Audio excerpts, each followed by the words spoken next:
Welcome to the Compounders Podcast. On this show, we explore the topic of compounding from various angles, including through interviews with public and private company executives, investors who focus on compounders, and newer investment firms that are building a business they hope will become more valuable over time. All opinions expressed by the host and the podcast guests are solely their own opinions. This podcast is for informational purposes only. It is not investment advice and should not be relied upon for any investment decisions. We are not recommending the purchase or sale of any securities. The host and guests may be beneficial owners of the securities discussed. You should not assume that the securities discussed are or will be profitable. My guest on the show today is Bob Frady, the CEO and co-founder of PropertyLens, a company that aims to become the CARFAX for residential real estate.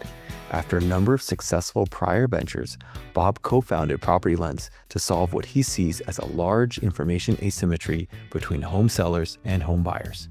With that as a background, I was excited to speak with Bob about the founding inspiration for PropertyLens, the unmet need the company's property reports are filling for home buyers, the existing competitive set that is tackling similar problems, how the various players in the home selling ecosystem are reacting to the emergence of PropertyLens, and how he defines success going forward for the company.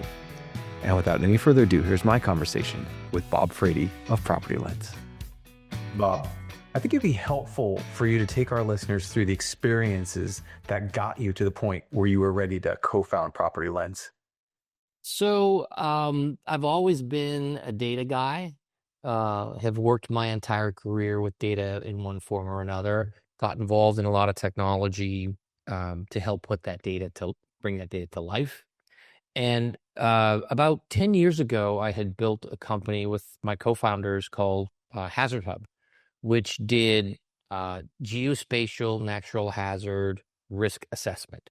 So because it's not just what's at your house, it's what's around your house that can affect your property. So we did things like wildfire modeling, we did flood modeling, we did wind, hail, tornado, all sorts of assessments.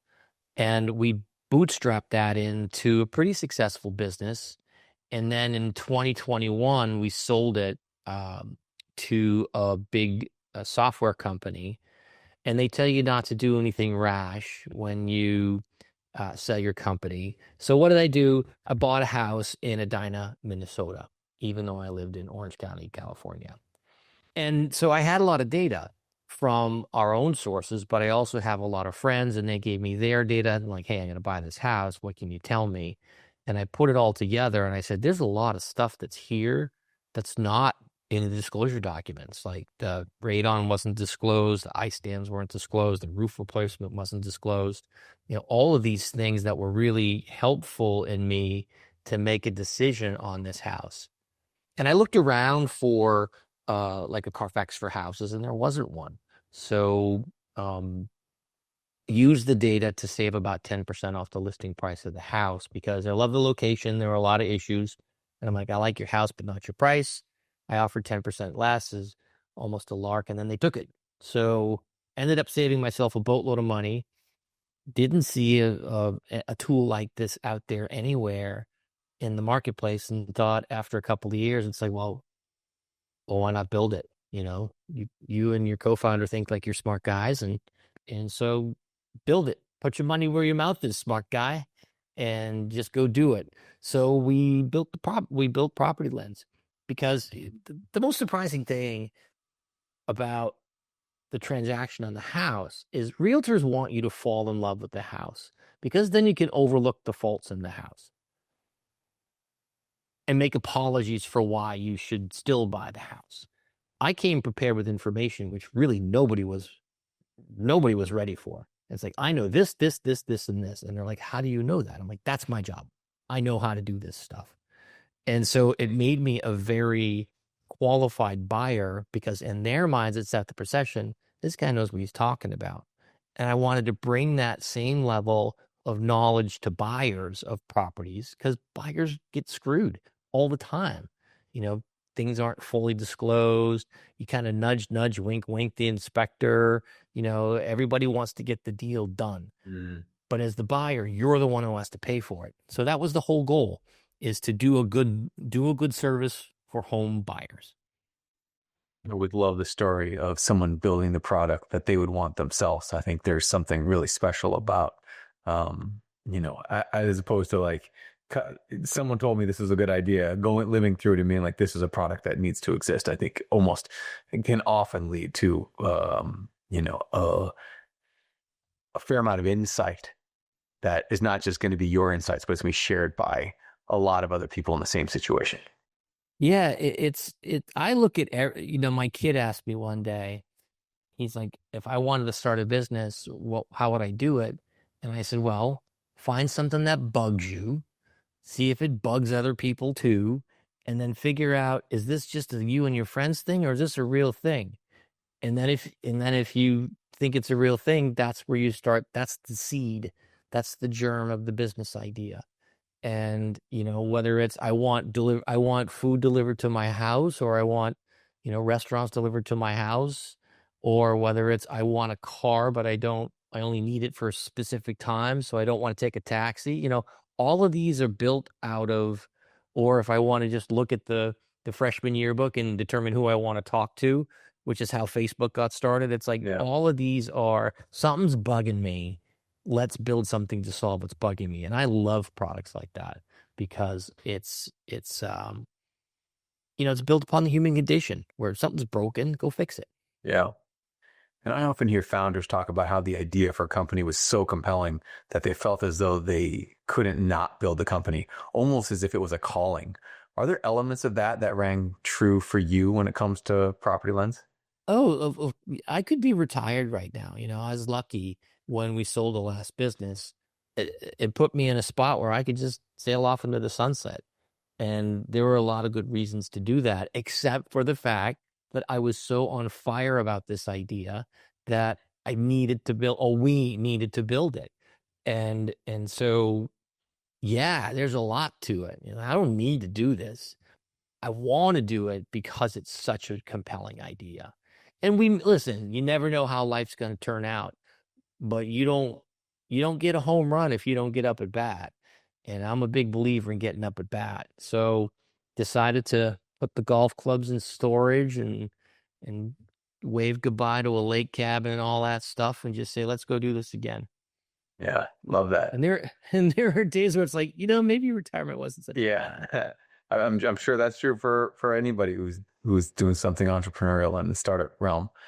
So I think this would be a great time to talk about the company and its services. You told me when we first met that PropertyLens, you aim for that to be kind of the CARFAX for houses. Yep. Just expand on that analogy, and so people understand what exactly the offering and the service is. When you look at a real estate transaction, you go to one of the portals like a Zillow or a Realtor, and you go, okay, I'm looking for a house. What neighborhoods do I want? Let's look at all the houses and say, which ones do I want to go visit? At that point, you walk into that. Maybe you find a realtor. Maybe you go to an open house and pick up that realtor. You're still looking at what people want you to see. And that's great. And then you get to a point where it's like, okay, I'm going to make an offer on this house. And then you put your earnest money down, and then you get an inspection, and you cross your fingers and you hope that everything's okay. To me, that's a terrible way to buy a house. It's like, if there are issues with the house, you still might buy it. You know what you can afford. You know what you like to do. You know what you don't like to do. But you don't like to be surprised when things happen after the fact. So where we come in is, okay, I've narrowed it down. I want to see these houses. I'm thinking about making an offer. Let's go run a PropertyLens report to say, what do the permits look like? What does the roof look like? What does the electrical cost look like? Has it been damaged before in an event? What do the flood zones look like? What's the insurance cost? How fast has the cost of insurance been rising? How much have property taxes gone up? Which is something I wish I knew about this place, because property taxes are crazy here. It's all these things to say, hey, you still might want, despite all the issues with the house, I still bought it because you fall in love with the location. But I knew, okay, these are the things that we have to tackle. And I was okay with it. Very calm throughout the process. It was a great buying process because I felt like I had more control over the process than if I was just going in blind. And ended up cueing the inspector to say, there's some things here that aren't part of the standard insurance inspection. I need you to run some tests. So they ran a radon test and it came back elevated and never disclosed. And the realtor was like, sometimes that happens around here. I'm like, no kidding. I know that. So that's why I ordered the test.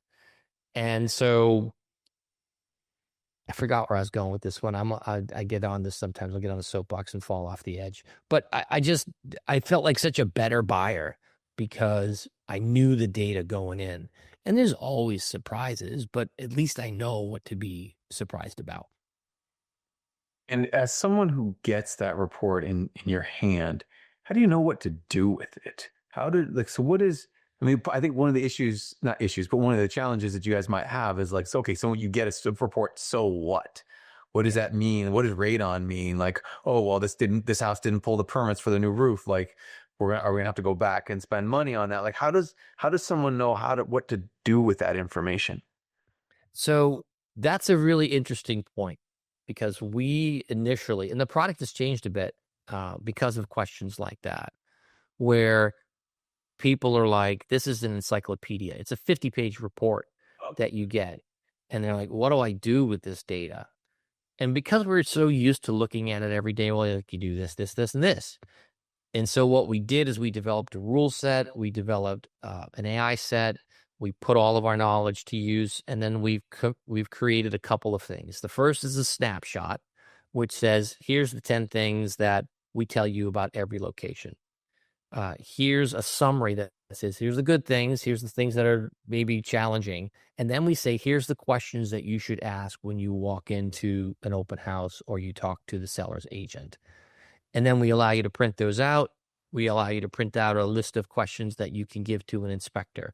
So we prompt you with the questions that you should ask in the buying process by taking all this data, all of our knowledge, and distilling it into a report, but also a series of questions that you should be asking when you walk in the door.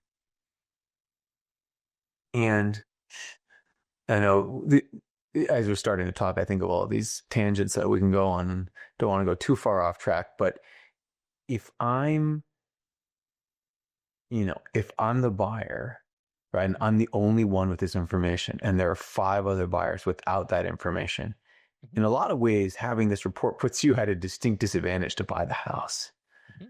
How do you, as like someone who's trying to make this report empower people and make them feel like they should have this report, how would you respond to that buyer to be like, look, no one else is looking at this stuff. I'm not going to be able to buy a house with this information because they're just going to look at the other people and be like, well, they're offering more because they don't know this stuff. How do you think about that as you're thinking about the future of this product? I think there's a few different answers to that question. The first is, if you don't know who the patsy is at the poker game, you're the patsy. So there's always going to be situations where it's highly competitive. Give me your last, best, and final offer, and then it changes and changes again. And in some markets, that's still the case. And so I look at it like this. Maybe by knowing this information, it reinforces your decision to actually pay more for the property and to be willing to be competitive in that game, because listen, the report might come back, hey, this place is great. It's relatively new in terms of all of its updates and doesn't have a lot of weather. We don't just say everything bad about a property. We'll tell you, hey, this is a pretty good looking property. And so it might give you more confidence to bid aggressively because that chances are you're not going to spend $50,000 in repair expenses over the next couple of years because going in. And the other is that you can't please everybody. If you would rather fly blind into making one of the most significant financial decisions in your life, I wish you luck with that. And if you want to complain about, I wish I'd known that beforehand, which the research tells us that is true, then I can't help you with that. If you think that ignorance is a better way to go than knowledge, I can't help you with that. And next time you buy a house, maybe you'll get a PropertyLens report. Yeah. And so this was inspired by your own experience buying a house. You looked around, you said, why doesn't this exist? I'm curious what you as you've started to build this, like why have you, what have you seen that answers that question of why this doesn't exist at scale today? Because it's really hard. There's two hard aspects of this. The first is the gathering of the data. It's hard, when you look at data sets across different governmental entities, things like that. They're all in different formats. They're all a mess, and they're all hard to well, not all, but they can be hard to access. So gathering that data is hard. Making that data talk to each other in a timely fashion is hard. Putting all the knowledge together on top of it to give answers rather than just data is hard. Now, luckily, those first three hard things we're good at. Convincing the consumer and the realtor that there's a better way, that's hard. Yeah. And so you get a lot of hard things going on at the same time. And usually companies in this space who've tried something like this will fail in one of those four. And so to be good at all four of those things is pretty challenging. I think it's a good segue to my question about data. So talk to me about the key data sources, how you're accessing them. Are there, whatever, some kind of firewalls or barriers to extracting data that you've had to deal with? I'd love to, because I think if I get to the core of what this is a data company, and we've had some other data CEOs on this podcast to talk about the merits of, having a data set and being able to reuse and resell that over and over. So I think our listeners will be familiar with why data businesses are so important and can be so profitable. But I'm just curious about how you've gone about putting together the data that's built the database. There are some data that we build and some data that we partner for. So for things like aerial imagery, I don't want to get into the business of flying planes over areas, but there are companies that will fly over a damaged area after an event because the insurance company wants to know, okay, what properties are damaged. We have access to that data. Most people don't have access to it because it's a commercial application. It's not a consumer application. So we take advantage of that and we pull all that data in and we use it to help determine, has it been damaged before? What condition is the roof, et cetera, et cetera.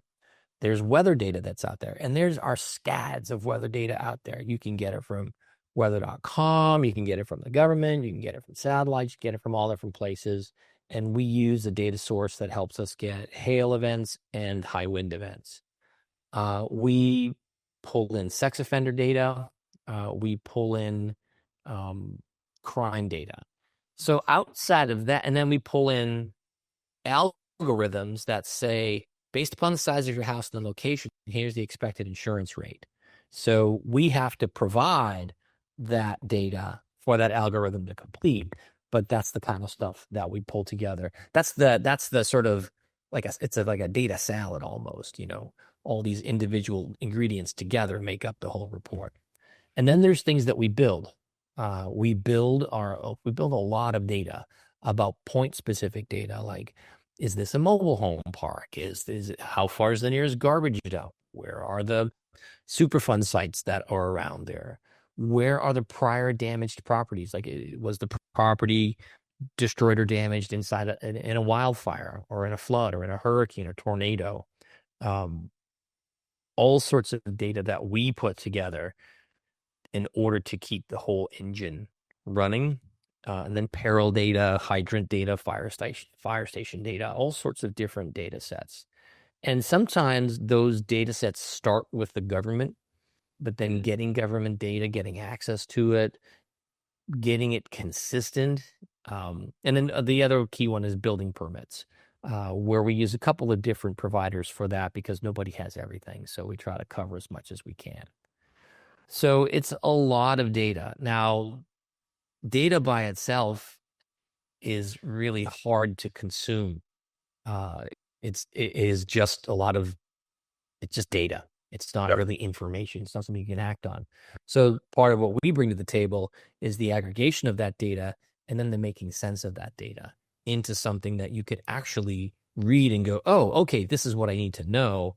and this is what I need to ask. So that's where the lion's share of our value add comes in, is not only the ability to build this and tie it all together and create data, but to make sense of it and put it into an e-commerce environment. So in 2 minutes, you can get what would normally take you days to acquire if you were trying to do it by yourself. Whenever you're working on data, you don't want stale data, you want old data, you don't want, obviously wrong data. But I mean, I think everything about what you're doing becomes a lot more efficacious if you have like newer data, updated data. So how valuable is this report if, for example, the house hasn't been sold in 20 years, or there hasn't been a building permit filed since, it was built 20 years ago? Like, is the use case just not that valuable for the potential buyer there, or are there other ways you can make it valuable for them? One of the things that we do is and we assume that this is for people who are looking for a house that's for sale. Sure. It's not necessarily to value houses that aren't for sale. Although we could do that, we tend not to. When a house goes on for sale, a realtor puts a description in for that house. And that description contains a lot of data that helps to complement the other data that we have. So if, let's say you were listing your place and you said the roof was replaced in 2017 and there's no permit for it, and the city requires a permit for it, that's a flag to say, make sure you ask, was this a permitted roof? Are there any issues with the city over this roof? The absence of data is sometimes a flag. If there are no permits, you get asked, and there's improvements. Why? Did the owner do this themselves? Because I'll give you a personal example. I was selling a house in Southern California, and the inspector came and said there was a room built into the garage and there was no permit for it. So the city came out and said, you got to tear that room out before you sell this house. So to tear a room out of my house in order to sell it. And then as soon as we sold it, the buyer came in and built the house again, or rebuilt the room inside of the garage. It's like, so the absence of data is still a flag for data. But normally, to answer your question a little bit more succinctly, when somebody lists a house, they have the MLS descriptor that contains a lot of information that people might not normally tell the city or tell the tax assessor. Like, is the square footage different? That's a flag. That's the kind of stuff that we mine all of the data, and crossing all of that data together is where we come up with the ability to develop the flags or develop the questions that you should be asking the people. Curious, as you're thinking about the consumer experience here, the home buyer, home seller experience, how do you, from a practical perspective, know how this is working when someone comes armed with that information and the seller reacts to it and the broker reacts to it? Like, how do you, because I think you want to know the impact you're having. Is it positives or negatives, or is it causing friction? How do you, given that this is a technology company, how do you get a sense of what's happening on the ground? It's hard. We send surveys out to people after they purchase to ask them what, did it help them? Did it not help them? And people are not necessarily all that willing to respond. They're like, this is my thing. I don't want to talk to you about it. But the anecdotal response that we've got is pretty interesting. With people who've actually purchased houses after purchasing a report, they're like, yep, it was good. It really helped me. And part of it, and they fall into two cases. The first is I identified some things that I know need going to be fixed, and we use that to negotiate the price. And the second is it gave me peace of mind because I know that somebody took a look at this place before I made the offer. So those are the positives. The negatives normally come from the real estate industry, where I actually talked to a realtor, a listing agent, a couple of weeks ago, and she said, I hope that a buyer never shows up to one of my showings with the PropertyLens report. I'm like, why? And she said, too many things to negotiate. I'm like, that's part of the problem. And that's part of the problem. People are very comfortable with the current process. As much as they like to complain about commission rates, they're still comfortable with the process. And it's a process that takes time to get through. And you think about the competitive set as you were approaching this market and building this business.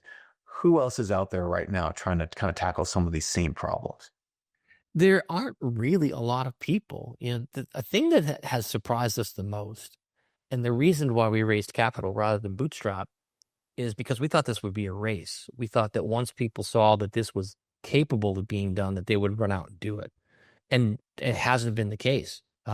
It's because it is such a complex problem to solve. We think it's easy. Like, if you know differential equations, then differential equations are no big deal to you. But to the average person on the street, they're like, what the hell is a differential equation? We're like really comfortable and good at this, but it's just still a really hard problem to solve. There's a company called Real Reports that's out there that's targeted mostly at realtors. And then the portals themselves try to give more information, like the Zillows and the Redfins and all that stuff. The problem the portals have is they're so pro seller that they have an objectivity bias, because you don't want to say, here's the thing, you don't want to say that this roof is past its useful life. Those are the things you don't want to say, because that might damage the value of the property. No one wants to see their Zestimate go down, but if all the things that were actually true in your property were true, then it might go down.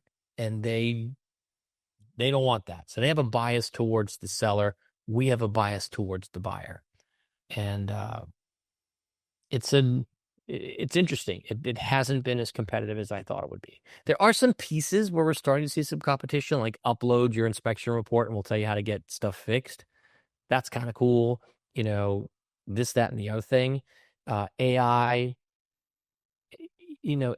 is muddying the waters a bit. AI is really good at taking data and helping you to figure out what to do about that data. It's not very good at creating data. So that's where we spend most of our time, is creating data and then using AI and rules and knowledge to come up with assessments of a property or questions that you should be asking of a property. This gets to me kind of the consumer education question. There's probably two questions in here. One is kind of like, what is the unmet need that PropertyLens is trying to solve for home buyers? But the sub question is, do people actually understand that there's this need, right? Like, because you said there's this process is so, even if you've never bought or sold a house before, like people have been doing this the same way for a really long time. And so it's not even in your consideration set that you could have this information. So maybe two questions in there about how, what need that you're solving, and is a consumer even aware of that need? One of the things when you build a business is you try to make as educated a decision as you can by relying on not only reactions of people who you show the product to, but third parties. So if last year the National Association of Realtors published an article that said that 45% of people wish they had done more homework on the property that they purchased. So to me, that says, okay, even if it's half of that, that means it means that 25 to 45% of people want more information before they purchase, which is a pretty big piece of the market. But the second thing, and the more compelling thing, is that there was also data published that says that 20% of people end up worse off financially in the 2 years after they buy a house because of unexpected expenses in that house, whether it's tax rate readjustments or whether it's unexpected repair expenses or any of those things. And so you do run into the situation where it's like, you don't know you're sick, but chances are you might end up sick. Yeah. And some people are like, don't worry, I'm going to handle it. But there's a lot of people out there. We don't need everybody to love this. We just need a lot of people to like it. Sure. And so for those people who are either concerned about how affordable their property is, or who just love to have research done to make them feel better about the decisions that they make, we serve both of those constituencies pretty well. And you mentioned the idea of there being some kind of race, which you've not seen, but I'm curious on the other end, is there any first mover advantage here? Is it maybe from a branding perspective, but any other obvious opportunities to develop a first mover advantage? The first mover advantage, you have to get to product market acceptance. But the first mover advantage allows you to do more things faster. You know, the I've run across this a few times where I used to present at conferences, with different jobs that I had, and people would say, "You could never say what we're doing. You can't say it." And I'm like, "I can tell you exactly what we're doing, and you're not going to be able to do it because having accomplished something, yeah, you can go that this is now possible, and maybe spur people on to greater levels of invention. But the way decisions get made is really a result of the ecosystem that you're in. This is why I couldn't do this at a big company because too many people, want to lend their opinion and all that stuff. So if I want to do this, I got to start it myself or with a small team because we want that focus. And so, there's certainly you get the arrows in the back. How can you tell the trailblazers get all the arrows in his back? But it allows you to, because you're thinking about it all the time and you're iterating it all the time, it allows you to think of the next things that you want to do and the next things and the next things while still maintaining the current thing. So the advantage is it gives you the gift of seeing the future much more clearly than if you don't. Like if you're just responding to somebody else, you don't see the future. You're just responding. And so that's what I think a first mover advantage is. It gives you a clearer path to success for the future of the company. Like our last company, like Hazard Hub, we weren't a Me Too company. We brought new technology to a path that had already been worn down by other giant companies, $2 billion companies. PropertyLens, we're cutting the trail. So it's a different path for sure. It's a challenging path, but it's more fun. It's more fun. You've given us some really good background on the idea and what the product actually is. I'd love to move on to the business model, discuss that and how you decided who should pay for this service. Because I think it's core to what you're trying to do is buyer empowerment. But there are other ways I think in which you could have gone with who you're catering to. So just love to hear that evolution. So, John and I were around when CARFAX first came out. And what we knew is that car dealers hated CARFAX. They might still hate it. But what CARFAX did that was brilliant is they went right to the consumer and said, "Hey, don't buy a lemon, get a CARFAX." And so you would fax in, you would get a fax report back. There's a fax in CARFAX and use that to help negotiate a car deal. And then over time, car dealers started to hear this from consumers and then said, "We need to get ahead of this." The smart ones said, "We need to get ahead of this and make it part of our sales transaction." And that way, we take that risk away. And so we think the same thing will happen with our business, where we always want to be consumer first, because you're the one, when you're buying a house, you're the one who has to pay the bills. The seller doesn't pay the bills. The agents don't pay the bills. They're all gone. After the circus leaves town, as the buyer, you're the one who has to clean up after the elephants. And so focusing tightly on that group is what we want to do. And then over time, just have that spread into all the different channels of the real estate transaction. Now, there will be some smart agents who are like, and we have some who are like, "I'm going to use this on my listings," or "I'm going to use this when I take people around to prove my value as a buyer's agent," to say, "Hey, before we go in, here's the report, here's the questions that we want to ask," and just make sure we feel comfortable with what we hear in terms of answers. And before we hit record, you were telling me about a slightly different product that you guys are about to launch. And so, this is, I think for people listening, it's right now, it's kind of, at least from a consumer's perspective, it's kind of there's mostly a transactional element, right? You're buying a house, you might get a PropertyLens report on 3 or 4 houses, right? But you're not doing that every week, you're doing that once every 10 or 15 years. So just curious about the transactional side, but also, how you think about maybe building a recurring revenue business on top of that.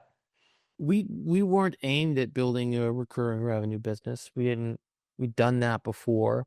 We didn't want to necessarily do it again, but it turns out we have a pretty good reputation in the marketplace for being good stewards of data and good people to work with. So some of our old customers came back to us and said, "Hey, we know that you're messing around with data. How can you help us out?" So in April, we launched our API capabilities to say, um, you can unbundle this data and get it delivered by API. And we have insurance companies who use it for initial assessments of a property. We have inspection companies that use it so that their inspectors don't have to figure out where the local fire hydrant is. We've got resellers who use this as part of um, a data aggregation or data modeling exercise. We've got 15 partners that we've signed up since April, which is pretty good, already generating revenue from them. Because winning the consumer market is either you raise a ton of capital or you figure out ways to make your business survive with less capital. And the way that you do that is you build not a subscription, but you build a continuing revenue business. And that's what we've done with the data. We will launch it our website for it will launch next week, called PropertyLens Data. So we tell people all the time, if you love your data provider, you should marry them. And if you don't, then you should come and talk to us, because we're better looking and better than they are. So it's, but yeah, it was something that the game came to us. Yeah. And, you have to be flexible. You can't be so proud that you're going to stand on circumstance and then run out of money and have the whole thing fail. So we're like, hey, there's revenue there. It's not the ultimate end goal of what we want to do, but it is a way for us to help build the business intelligently rather than just sort of dogmatically. Got it. And just so people know where you are today, if someone wanted to get a report before buying a home, in what regions or geographies can they find those reports today? The continental U.S. today. So every state, with the exception of Alaska and Hawaii. We will be adding Hawaii on this quarter, but Alaska has spotty aerial because it's such a big place and with such a small population. The underlying data is pretty good, but the aerial data is not very good. And we use a lot of that for roof condition and age and things like that. So until we feel comfortable with the aerial imagery in Alaska, we're not going to go there. But Hawaii will come on this quarter, and but the rest of the country is already up and running. Are there any data sets that you would love to have that you haven't been able to get access to? Are there holes in your data from what you can see? I'm just curious, like, where you feel like you are in that data aggregation process. I think the data set I think many people would want is the FEMA flood claims data set. They release it at the block group level, which is the census designation, but that doesn't do you a lot of good in determining whether your house flooded. It just says, X% of the houses in this block group flooded. So I would love to have that. FEMA won't release it. The insurance industry would love to have it, so they can price more correctly for the risk of flood, both commercial and residential. So I think that's the one data set that if I could get it, I'd be super happy. That would be the one. But in terms of holes in the data, there are some municipalities that still put their permit data on a PDF on their website that you have to go through 8 levels of, you have to know where to find it, kind of a thing. And those are always tough to get. But at least we know if there's permits that are required, even if they're not reported, you can at least, again, the absence of data being a prompt, it looks like there, were permits pulled for this because we don't have a record of the permit. That's the use case for, smaller localities.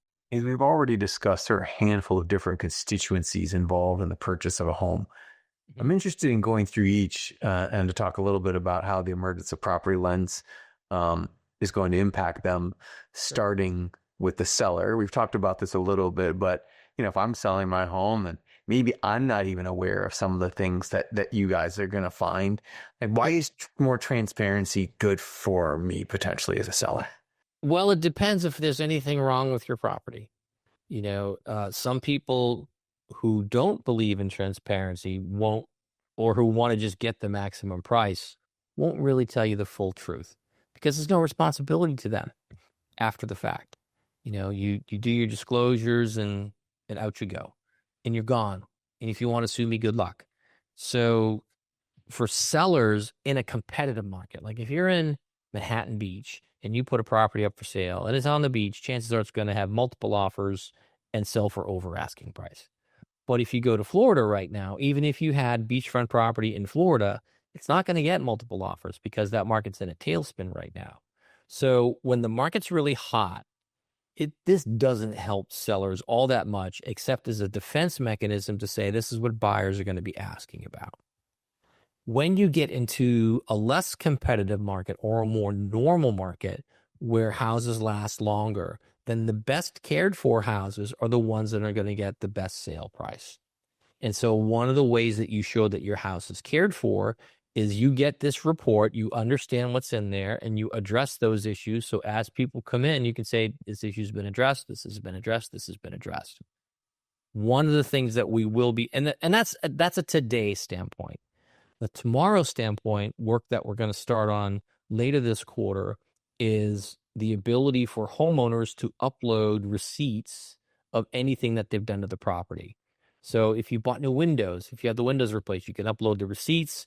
We'll scan it. We'll machine read it. It'll say who did the work, how much did it cost. We won't put the amount in there if you don't want to. And then we'll put it in the property timeline. So you can say, hey, look, here's I can't even remember all the things that we done to this house. I have to go dig them up. So at the time, you can just upload them and say, here it is. This is what we've done. So right now, the value to the seller is limited. As we develop more vision and more capabilities for the product, then it becomes more useful for the home seller. So that's the constituency where we see it going. Let's move on to the selling brokers. You mentioned that broker told you that she would be unhappy if anyone ever came with a PropertyLens report. What is your response to that? To why they shouldn't be so nervous about the proliferation of these reports? I think that people are going to find this stuff out eventually anyway. And if you didn't disclose it because you thought you didn't have to, and it turns out to be a problem, you're going to end up being liable for it at some point.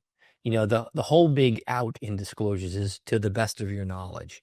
Well, the best of your knowledge is just gone up a level. These are issues that need to be addressed. Listen, this is way too much buyer beware in real estate.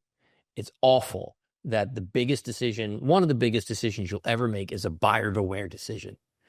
And we're trying to help address that. If you don't believe in transparency in the real estate industry, then you're not going to be our customer. And that's okay. There'll be other brokers who will. And if I take data train's coming, the data train's coming. Yeah. You can choose to ignore it, or you can choose to hope it runs off the tracks before it gets to you, but the data train is coming. One of the concerns I would have if I was in your seat is that almost everybody wants a transaction to happen in some capacity, right? At a clearing price. Yep. But whether it's the number of things you need to negotiate, or kind of like neither the buyer nor the seller know what to do with elevated radon levels. How do you price that?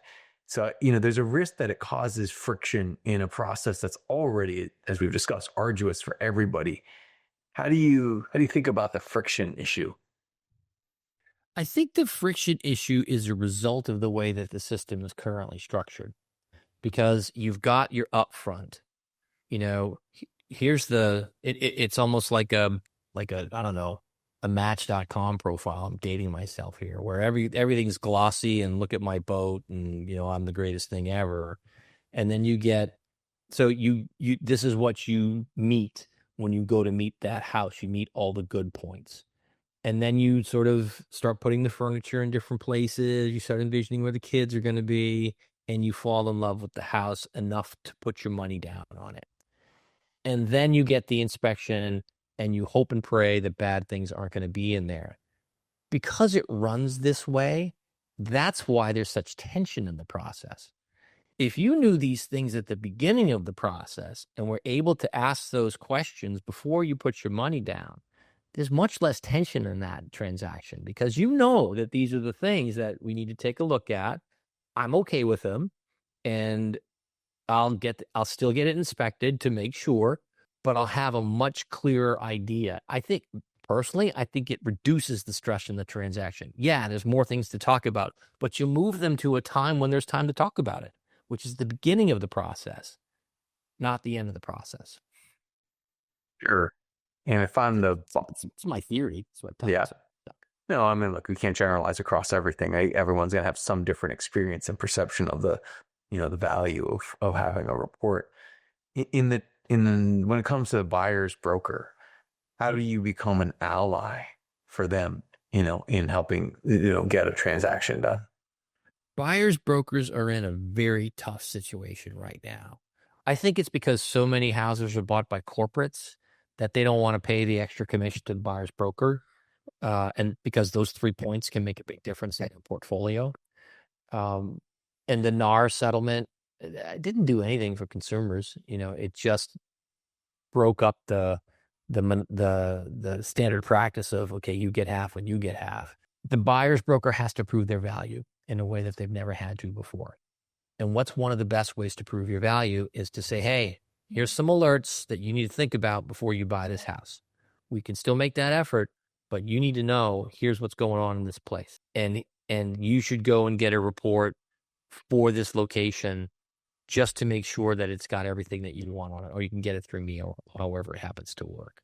So I think that for the buyer's broker, this is an incredibly important tool in helping you to differentiate yourself from all the other schmoes out there who are like, I'll just send you an MLS listing every day of all these properties. I mean, that's great and that's necessary. But when it comes down to, okay, now we're going to get in a car and go see places, that's when you want to be of value and show, hey, here's the lens report for this, says this, ask these questions. It looks good.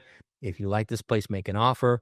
If you don't, then make this one over here. It's a tool that could help them very much. And you guys seem like you're doing a lot of hard things. You're aggregating a hard amount of data, to find you. You're also trying to disrupt to some degree a very kind of stagnant transaction process that's happened, kind of the same way for a long time.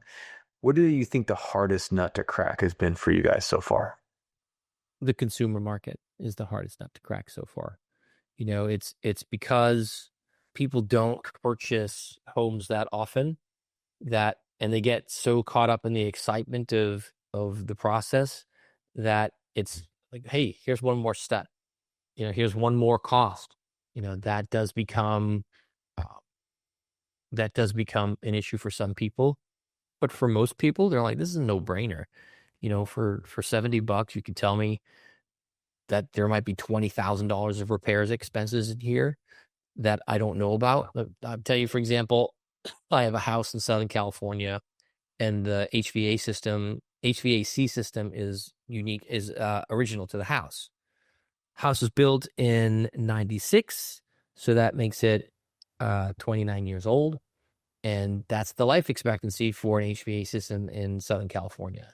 I don't have to disclose that, but if I know that going in that I'm going to have a $40,000 expense to replace these as part of this transaction, then I might negotiate that off the price of the house, or I just might say to myself, all right, going to budget a little bit more money because at some point these things are going to go, and I need to be prepared for that. So I look at it like a pregame analysis. Right now there's no pregame analysis for a house beyond here's the comps. Well, they're paying a price that fits with the other comps in the area. We give people a pregame analysis to say, hey, here's the game plan, and then you go execute it. But it's a hard nut to crack. There's no question whatsoever. That's the hardest part. All the other things, it's like if you can dunk a basketball, dunking a basketball is not hard. But most people can't dunk a basketball, so it looks impossible. We like to dunk data. Yeah. And you mentioned that you raise capital from outside parties. I'm curious what you think in terms of like the funding needs for this business. Like, sounds like you've been able to, do a pretty good job of building it so far without needing a ton of additional capital. How are you looking at that going forward? We're going to do another capital raise because to win that consumer market just takes repetition and rep- repetition in media. It's easier now with the socials, but it's still expensive. So we will be doing another capital raise. We've already just kicked it off. But also because we now have some B2B revenue, the acuteness of that need has certainly not gone down, but it has been diminished a little bit. And if we do this again in 7 years, and you've got, 7 years more experience in building this business and understanding the challenges, but also the value proposition, how would you define success over that last PropertyLens season? Stadium, Yeah, PropertyLens Stadium, naming rights. That's when you know you've got success, is when you have naming rights. So, although a lot of places that have done naming rights aren't in business anymore, so yeah. maybe No, they're I think just, it's a contrary indicator in a lot of yeah. situations. I would say success is that when people go to buy a house, they're like, let's go get a PropertyLens report. Just like with CARFAX. Is there a CARFAX report? Is there a PropertyLens report? That's when you know you got it right, because it becomes part of the woodwork of the transaction and not something that you have to sell people on, but something that enough people have had good experiences with it that they make it a no-brainer in terms of the real estate process. That's when you know. And to me, that's where the interesting first mover advantage is because no one's going in that car transaction being like, is there what's the second player to CARFAX? Like, no one's even asking that question, right? So if you become established and part of that conversation, even if you could recreate what you've built, the getting mind share would be so hard that I think you would almost for sure have like an almost like you're the standard, and breaking through a standard, I think for a competitor would be really challenging. This is the brilliance of the CARFAX model and CARFAX approach, because there is a competitor to CARFAX. It's called AutoCheck, and it's from Experian, which is a big credit bureau, but it's targeted at the B2B universe. And so CARFAX still advertises to consumers all the time. The goal, I don't want to speak for them because I don't work for them, but I think the goal is not to get more sales from consumers through their website. It's to cement their position in the B2B market. And if you look at, I think the last year we had some data in 2023 that 79% of used car sales in New Jersey, which is because it's hard to get data, but 79% of used car sales in New Jersey had a CARFAX report attached to them. And that's after having a credit bureau competitor in the marketplace for 10 years. And so that's the true advantage of first mover advantage, is if you reach that hill in terms of consumer acceptance, it's really hard to dislodge you from that unless you do something stupid like try to rebrand or, forget or take your eye off the ball. It's like CARFAX still has an X in it. It's they're not rebranding. And it's brilliant that they haven't rebranded, because it just keeps reinforcing that point to the consumer. Sure. And going the other way, if you end up not being as successful and you end up not hitting that goal of kind of being synonymous with the transaction, what do you think would have held you back? The lack of ability to connect directly to the consumer. There's a survivable data business in this for sure. But in terms of the big goal, just not establishing enough of a need for people to look at something like this. Like what we see for people who get back to us is that they save about 2.5% off the listing price of the house, which is, for $70 to save, if the average is $500,000, you're saving $8,000. That's a pretty good return on your investment. So,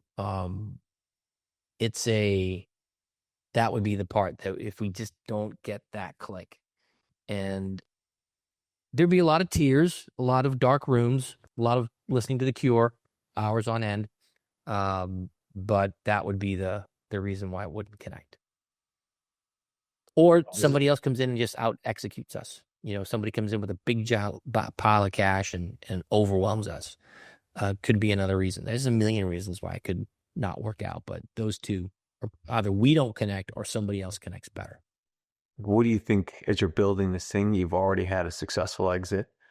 Yep. Like, what are you trying to like? What is your own personal and your team's personal goals? Is this a build to sell? Is it a build to just to keep running it? Because I mean, it sounds like at some point you might want to retire or at least go maybe try another market to tackle. How are you thinking about that?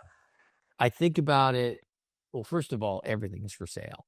Almost everything is for sale. It's just a matter of price. And people don't like to admit that, but it's true. I think that there are people who are good at starting things and there are people who are good at running things. And sometimes that's the very same person and sometimes it's not. What John and I have seen is we're really good at starting things and we're pretty good at the initial of running of things, but to take that next level, we're going to want to bring somebody on, go to a chairman or emeritus role or something like that and help to build the franchise. But yeah, at some point, I don't know if it's build to sell because there's a possibility that we could just establish our own real estate portal, integrate our data into the real estate portal, the first real estate portal for buyers rather than sellers. And, that's a whole different ball of wax in terms of the size of the potential market. So I would say, let's just see what happens. And if I'm having fun and we're doing good things for people and, we build a good team, I don't see any reason to let go. But if somebody makes it worth my while, as I've proven once already, there's nothing wrong with taking a profit. Sure. Well, Bob, I think it's been a really wonderful overview of the founding vision, the way you're executing, the way you created the data, maybe some of the pain points from the different constituents' perspective. So we're going to close with the question we ask all of our CEO guests, which is, what is the most underappreciated aspect of the growth opportunity in front of PropertyLens today? How many pieces of the real estate market we could impact if we're successful with this first piece? For example, if one of the things we want to be able to do is to turn your phone into an inspection tool. So when you go through a property, you can just take video and take pictures and we'll do all the work on the backside to say, here's some of the things that you should know about this property. Well, then we'll have all of our data plus all of this new data, and we can put that into an inspection report. So when you need to get the property inspected, we'll help you to pick the inspector, not get a referral from one of the sellers. And that inspector will come fully loaded with all of the data to help them do a better inspection and not one that benefits the seller. So there's just multiple legs on this. Yeah. Wonderful. Multiple legs on the table. I mean, I'm a big fan of more transparency in markets, and I'm a big fan of everybody, in a transaction having some kind of advocate or someone behind them. And the system, as it exists today, doesn't have as much of that. So I'm excited for you. I'm excited for what you're building, and I hope, for everyone's sake, who's ever going to buy a home, this is really successful. So thanks so much for being on Compounders. I really appreciate your time. Ben, it was a pleasure.